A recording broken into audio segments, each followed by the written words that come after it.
You're listening to Good Fit, Poor Fit, a podcast that explores the interaction between people, design, and activity.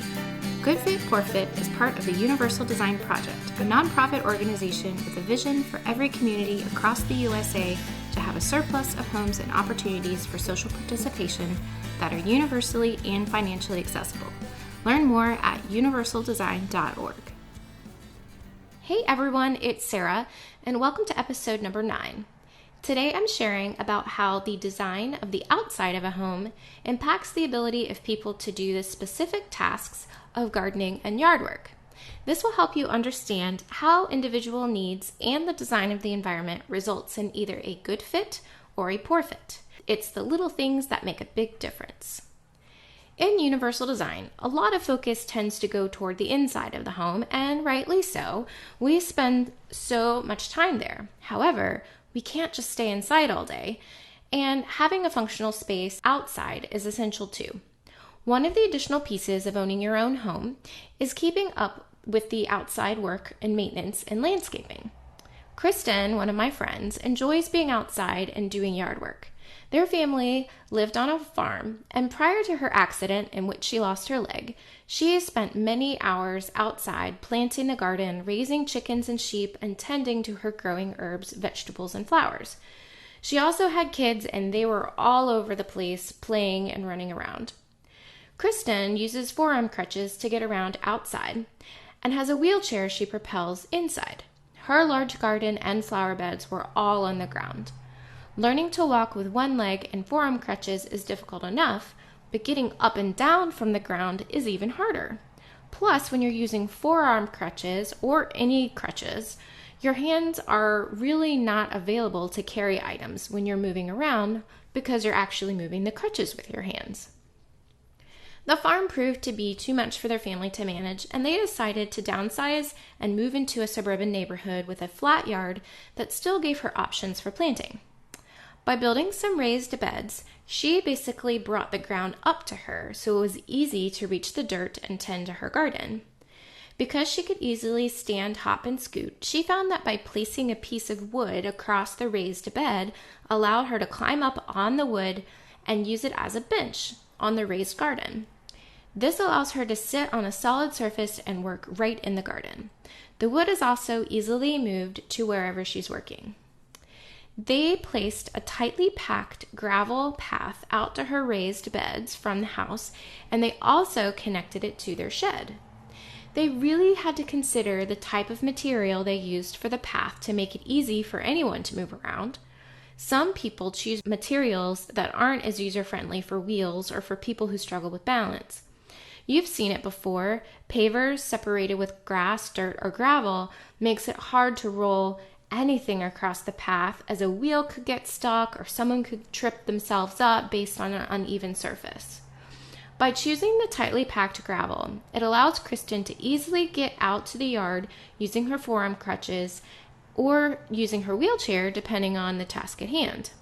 She typically carries her supplies in a pail when walking, or she gets her kids to help out with bringing her supplies. She's pretty successful doing the task this way, but the path does create versatility for the use of a wheel cart or if she or someone else needs it as well. In addition to the raised beds, they put a nice big shed in the back of their yard to keep tools and other equipment organized and handy. By building a gently sloping ramp up to the shed, it makes it easier to get things in and out. The no-step entrance was helpful for her and for anyone in the family who was pulling out the lawnmower to mow the lawn. They also wired electricity out to the shed to make it easier to see doing any type of task, as well as putting small lights on the pathway to help reduce shadows as well. Doing yard work and planting vegetables and flowers can be very rewarding and a stress reliever. These tasks can also invoke large amounts of stress if they're frustrating to do or there isn't an easy way to do them. As a kid, I remember how many hours my dad spent out in the garden tilling it, watering it, and gathering veggies. It was a labor of love, but lots of work. It was also very satisfying to eat everything that he made out in the garden. The neat thing about raised gardens is that they can be big, small, or in interesting configurations. They can be designed at different heights so someone can sit underneath it, as well as have it cantilevered out over their legs, so it's easier for someone to pull forward right underneath the garden to plant things facing forward versus having to turn to the side, which makes it uncomfortable. In an essay written by a fellow OT, Amy Wagenfeld, she and a landscape architecture professor provided an interprofessional collaborative experience in which students in landscape architecture worked with herself as the OT and their landscape architecture professor in constructing a healing garden at the Puget Sound VA Fisher House, which has on-site residences for families whose veteran is undergoing treatment through the Department of Veterans Affairs, the VA. They transformed a concrete suburban space into a garden that promoted healing for those who experienced wounds through war. The article discusses how collaboration is essential to get all of the elements just right by meeting the physical, social, and emotional needs of those using the garden, and to design it well with appropriate materials and aesthetics. I'll link the article in the show notes for you to get a better picture of how the collaboration occurred, which is so very important to get a good fit. But my point in bringing this up here is to discuss the outcome. The article quoted the reaction by one of the clients. As I passed into the healing garden, I got a strange warm feeling, like warm hands surrounding me, and I felt calm and protected. When I need peace and calm, when I need to be engulfed by a sense of warmth and love, I know to go to the healing garden and spend some time. We all need a space that can do that for us. Whether it's outdoors or indoors, we need a place that invokes peace and calm in our stressful lives.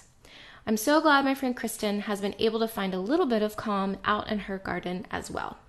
Thanks for listening to this latest episode, and I really look forward to sharing more universal design tips with you in the future. Bye. Thanks for listening to Good Fit, Poor Fit. I'm your host, Sarah Pruitt, Program Director and Occupational Therapist at the Universal Design Project. Learn more about our work at universaldesign.org and find more episodes and links to subscribe at goodfitpoorfit.com. If you have questions or topics you'd like to discuss, email us at podcast@universaldesign.org. Thanks for fitting us into your day.